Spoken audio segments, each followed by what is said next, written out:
Good Friday Easter lecture by Neville Goddard, circa 1954. You know the story of Good Friday.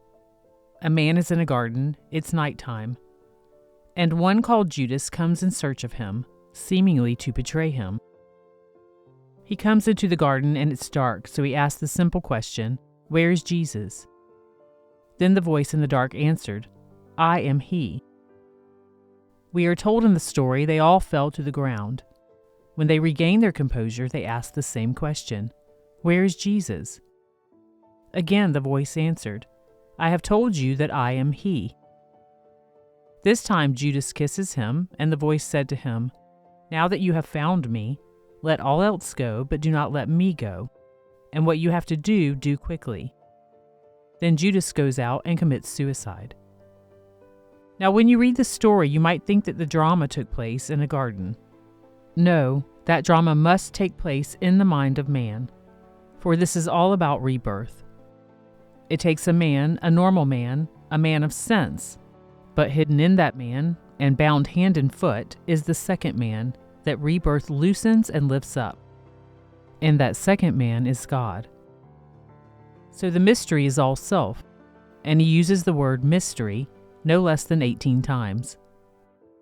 He asked those in the Corinthians to esteem him as a steward of mystery.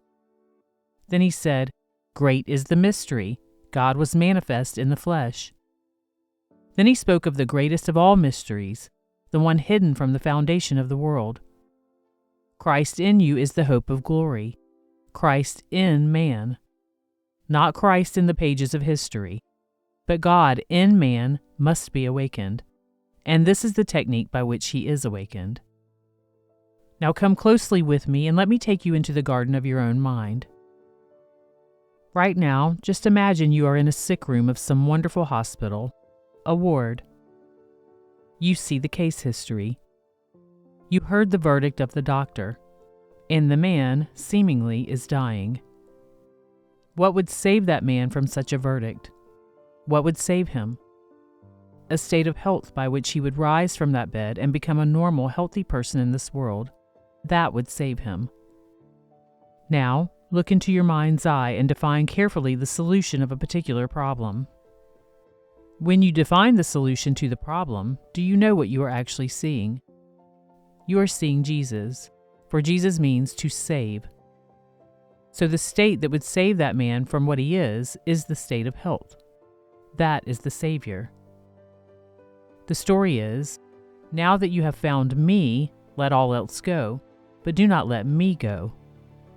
In other words, let go of everything you have ever believed, but do not let go of this concept, that the man is well in spite of the evidence of your senses to the contrary. No matter what reason dictates, you hold on to Jesus.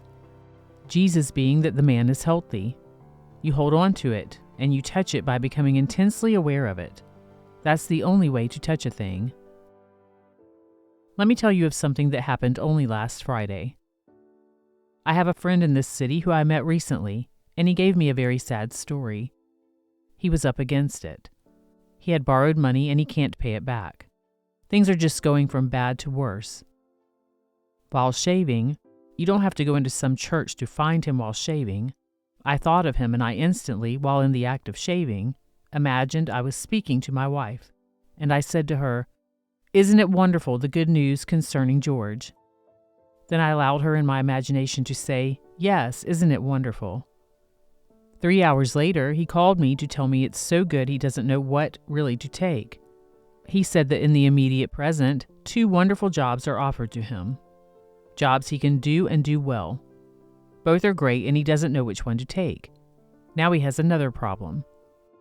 I will now assume that he has taken the right one, the best one. And I know that in the immediate future, George will again call me and tell me that, on reflection, he could not have chosen more wisely. So you look into your own mind's eye and know exactly what you want in this world. When you know what you want in place of what you are, then you are seeing your Savior, your Jesus. The story is, don't let him go, but let all else go. Disengage yourself from the whole vast belief that you formerly entertained, and hold on in your imagination to the concept that you are the man that you want to be. That will lead you toward Calvary. Calvary means fixing in your own mind's eye that state, and that will lead towards Easter, or this wonderful day that we speak of as the resurrection. For you will resurrect and make alive the state that began only as a concept. If you remain faithful to the concept, you will be led right into the fulfillment of that state. It is called in the Bible rebirth. Now here is the story. He said, "Except you be born again, you cannot enter the kingdom of heaven." The wise man said, "How is it possible a man my age may once again enter my mother's womb and be born again?" He said, "You, a master of Israel, and you do not know? Except you be born of water and the Spirit, you can in no wise enter the kingdom of heaven." Then he gives his clue. As Moses lifted up the serpent in the wilderness, even so must the Son of Man be lifted up. As Moses lifted up the serpent, do you think a man lifted up a brazen serpent as told in the story, and that everyone who looked on it was instantly healed, and those who would not look were not cured? It's not any serpent. A serpent is a symbol of the power of endless self-reproduction. For the serpent sheds its skin and yet does not die. Man must be like the serpent, who grows and outgrows. So I must now learn the art of dying that I may live, rather than, I would say, killing that I may survive. I die by laying down all that I now believe, and I lift myself up to the belief that I am what I want to be. That's how I do it. Now this is how a man is born of water and of the Spirit. If I told you now that an assumption, though false, if persisted in, will harden into fact, that it is a truth, that it is water, but water is not enough, you must catch the spirit of it and apply that truth. Well, if I know that if I assume that I am the man I want to be, and persist in that assumption, I would gradually become that. If I have that knowledge, that's marvelous, but not to do it is to try to bring this being to birth by water only. We are told this is the one who came by water and the blood, not by water only, but by water and the blood. In other words, I have the knowledge, but I cannot bring to birth my ideal by bare knowledge. I must put it into action. I must do it. Then when I do it, I take my Savior and I crystallize him by the doing. This is the story of our wonderful Easter. Today, our churches are bursting with the new finery, but not bursting with new men. And we are told in the story, put on the Lord Jesus Christ, put on the new man. Well, how will I put on a new man? It's like saying to the boy, put on manhood, or saying to the tree, put on foliage. It comes from within, and man puts it on from the outside. You can't put it on from the outside, for he is within you. For great is the mystery, the one hidden from the foundation of the earth. Christ in you is the hope of glory. Not some Christ external to yourself, but the one in you. That is your hope. That is your only glory. So the great mystery is that at Bethlehem God became as we are, that at Calvary we may become as he is. And Calvary is the opportunity that comes every day in the life of man. When you walk on the earth and you see anyone in need, ask yourself what would be the solution to that individual's problem. Just what would it be? You can grant it. If you know who you really are, you can grant it, just as I granted it to George. I didn't raise one finger to get George a job. I didn't send him on a job. I didn't give him anything. I simply turned in my own mind's eye to my wife, who was not physically present, and simply stated, "Isn't it wonderful, the news concerning George?" And I allowed her to say in my imagination, "Yes, isn't it wonderful?" And then I continued with my project of a simple shaving. That is simply lifting up the serpent in the wilderness. For I raised myself from the knowledge that George was unemployed and struggling to the knowledge that he is employed. I did nothing more. I shed the skin like a serpent. I dropped off all that I formerly believed concerning George, and began to live on a higher level concerning George. And I so lived it and so made it real that in 3 hours he called and gave me this exciting news. You can do the same thing with anything in this world. When you do it daily, You die daily, as the prophet said, I die daily. Man waits for some little event called death, and he thinks that is dying. That isn't really dying, for the simple reason that that kind of death does not bring about a transformation. For there is no transformation in a physical death, but there is transformation in mentally dying and dying daily. So, if you have learned the art of dying, you have learned the art of living. For man is immortal, and he must die endlessly. For life was a creative idea, and it will find itself only in changing form. If I do not change and grow, and outgrow, and grow and outgrow, then I know nothing of the mystery of Easter.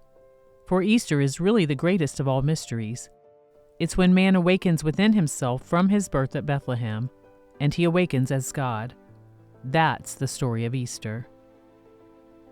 So let us not perpetuate this thing by our finery, which is lovely. There is not a thing wrong with getting new clothes and new hats and all the lovely things in the world. But today has become almost a parade of what is new, rather than the new man. So when I put on the new man, I put him on by daily exercising him in this way, by becoming intensely aware. You could at this very moment extend your feelings and trust your touch and participate in all the flights of your imagination, and do not be afraid of your sensitivities. When I become intensely aware that I am hearing what I want to hear and am actually touching what I want to touch, virtue goes out of me, and the thing touched takes on the blessing which was determined by the mood that possessed me as I imagined that I touched it. If I now touch anything, it must become crystallized in my world, bearing witness to the mood that possessed me at the moment that I touched it. So, unless we be born of this knowledge and the application of this knowledge, we cannot enter this eternal state called the kingdom of heaven. So now you have a little of the knowledge, go out and apply it. When you apply it, this is what happens, and this is a mystical fact. It was said of this one called Judah, "Who is this one who comes with his garments dyed in the sap of wine? Who takes his vestige and bathes it in the blood of grapes, and takes his colt and ties it to a choice vine, and his eye red with wine, and his teeth white with milk?" You are told in the very last act, they placed a wine-colored robe upon Jesus. You are told that Judah took his robe and bathed it in the blood of grapes. Now, when I took what I did for George, I was actually weaving my wine-colored robe. I must weave that robe if I would awaken. It's called, in the Bible, the wedding garment. It is called the wine-colored robe. It is called the amethyst in the New Testament, the amethyst in the Old Testament. It's not an amethyst. It's not a robe I weave on the outside. But when I live a life according to these truths, I am actually weaving a wine-colored aura around my being, which then enables me to function consciously on higher levels of my own being. Without such a robe, I cannot function beyond my present physical state. But when I live this life according to these truths, you can't see it with the physical eye, but I weave my robe, and those who have the eye opened will see me as one of their own. And I'm not going to carry some little insignia to tell them who I am. I radiate who I am when they see my garment.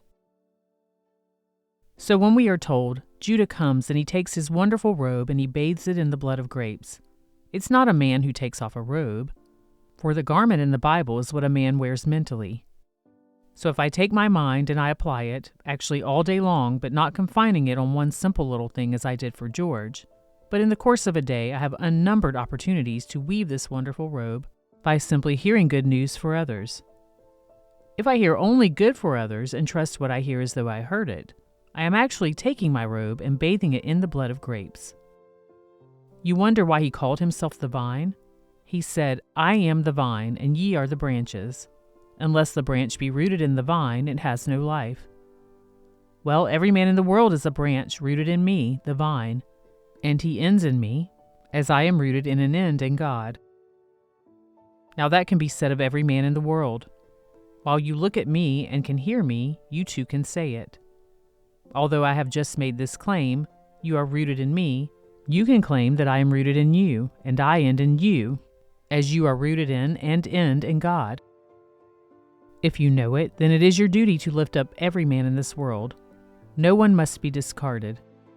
Everyone must be redeemed, and your life is the process by which this redemption is brought to pass. Discard no man, Every man can be changed, and you have the power to change him by taking the man and seeing him as he seemingly is, and then asking what he would like to be instead of what he seems to be. When you know what he would like to be, then you imagine that he is that being already. Turn to a loved one and commune with the loved one concerning this man, just as though it were a fact.